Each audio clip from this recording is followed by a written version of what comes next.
Welcome to my channel. কেমন আছো তোমরা? আশা করি সকলেই ভালো আছো। আজকে আমি আবার ক্লাস 6-এর চ্যাপ্টার 6 থেকে তোমার কিছু ইম্পর্টেন্ট প্রশ্নগুলো নিয়ে চলে এসেছি এবং সবার প্রথমে দেখা যাক এক্সারসাইজের যে তোমার প্রশ্নগুলো আছে সেগুলোর উত্তর। চলো শুরু করি তাহলে। প্রথমেরটা দেখো, নিচের বাক্যগুলির কোনটি ভুল কোনটি ঠিক। ঠিক আছে, তো প্রথমেরটা দেখো, উত্তর হবে ভুল, তারপরটা ঠিক, তারপরটা ভুল, তারপরটা ঠিক। নিচের বিবৃতিগুলির সঙ্গে কোন ব্যাখ্যাটি সব থেকে বেশি মানানসই বেছে বের করো। 2-এর 1-এরটা উত্তর ব্যাখ্যা 2-এরটা হবে। 2-এর 2 ব্যাখ্যা 2 এটাও, এবং 2-এর 3-এর উত্তর ব্যাখ্যা 3। 2-এর 4 যেটা আছে এটা ব্যাখ্যা 3। ঠিক আছে,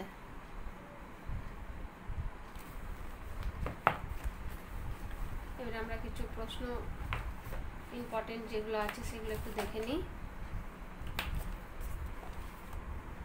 প্রথমে দেখো, এর আগেও আমি বলেছি, আরেকবার তাও রিপিট করছি, সাম্রাজ্য কি?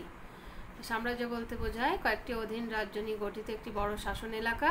কোনো রাজার অধীন অনেক রাজ্য নিয়ে সাম্রাজ্য গঠিত হয়। কোনো একজন রাজা অন্য রাজ্য দখল করলে তার অধীনে বড় এলাকা বা সাম্রাজ্য গড়ে ওঠে।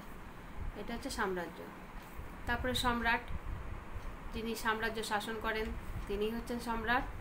সম্রাট শব্দের অভিধানিক অর্থ অনেক রাজ্যের বা রাষ্ট্রের প্রধানকেই সম্রাট বলা হয় বা শাসক।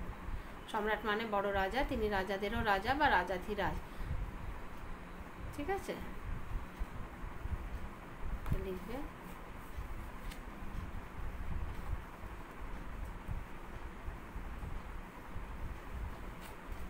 আর আসে একটা দেখো, অর্থশাস্ত্র বইয়ের লেখকের নাম কি? অর্থশাস্ত্র থেকে আমরা কি জানতে পারি? অনেক সময় একটা প্রশ্নে আসে। অর্থশাস্ত্র বইয়ের লেখক কৌটিল্য বা চাণক্য বা বিষ্ণুগুপ্ত। অর্থশাস্ত্র বইয়ের বিষয় এখানে দেওয়া আছে। অর্থশাস্ত্র টাকা কড়ি নিয়ে লেখা বই নয়, অর্থশাস্ত্র রাজনীতি নিয়ে লেখা বই। রাজার কি করা উচিত বা রাজার কাজের সমস্ত বিষয়কে খুঁটিনাটি আলোচনা যেখানে করা থাকে সেটাই হচ্ছে অর্থশাস্ত্র। অর্থশাস্ত্র থেকে মৌর্য আমলের ইতিহাস জানা যায়, এখানে দেওয়া আছে দেখো।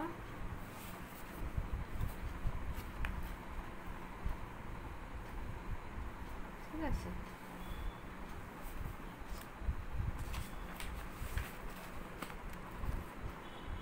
অশোকের ধর্ম কি? বইতেও আছে, এটা তোমরা বইটা মুখস্থ করবে, এটাও করতে পারো।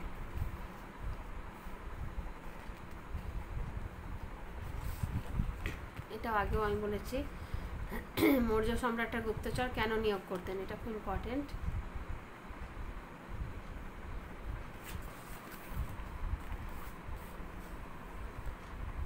তিনটে এখানে দেওয়া আছে কারণ।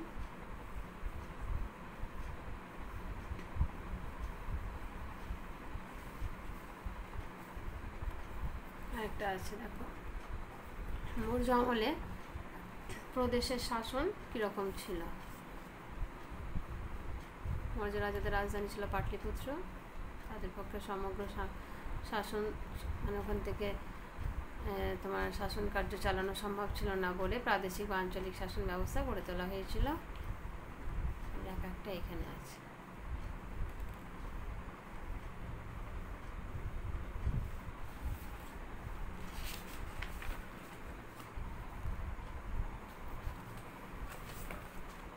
এটা আছে ছোট 1 নম্বরে, খদ্রব কাদের বলা হয়? এটা বইতেও 1 লাইনে আছে, এটাও তোমরা লিখতে পারো। তারপরে এখানে আমরা যাই, নাসিক লেক কি? মহারাষ্ট্রের নাসিক থেকে গৌতমপুত্র সাতকর্ণী একটি লেক পাওয়া গেছে, একে নাসিক লেক বলা হয়। নাসিক লেক থেকে জানা যায় যে গৌতমপুত্র সাতকর্ণী নাসিক এলাকা দখল করেছিলেন। তিনি সাতবাহনদের পরাজিত করে বংশের গৌরব বৃদ্ধি করেছিলেন।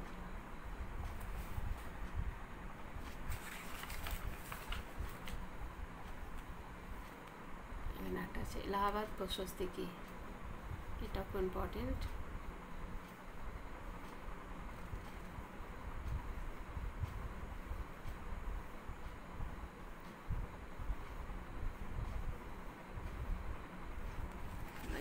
একটা আছে,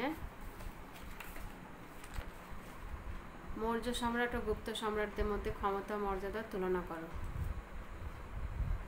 ঠিক আছে, একদিকে মৌর্য সম্রাট, একদিকে গুপ্ত সম্রাট লিখবে তোমরা। এদিকে মৌর্য সম্রাটের যে গুণাগুণ ছিল সেটা, এদিকে গুপ্ত সম্রাটের নিয়ে তোমরা আলাদা আলাদা করে এটা লিখতে পারো।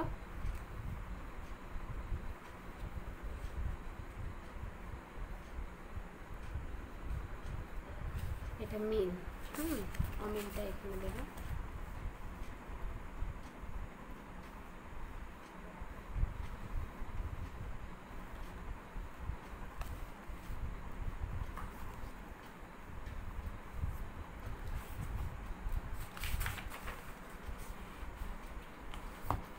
এখানে একটা আছে, হর্ষবর্ধনকে সকলোত্তর পথনাথ বলা হয় কেন?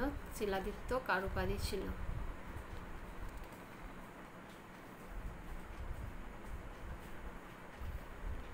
এটা লিখতে পারো। তবে এখানে আছে টিকা, বাণভট্টের হর্ষচরিত। এটা আসে ইম্পর্টেন্ট অনেক সময়।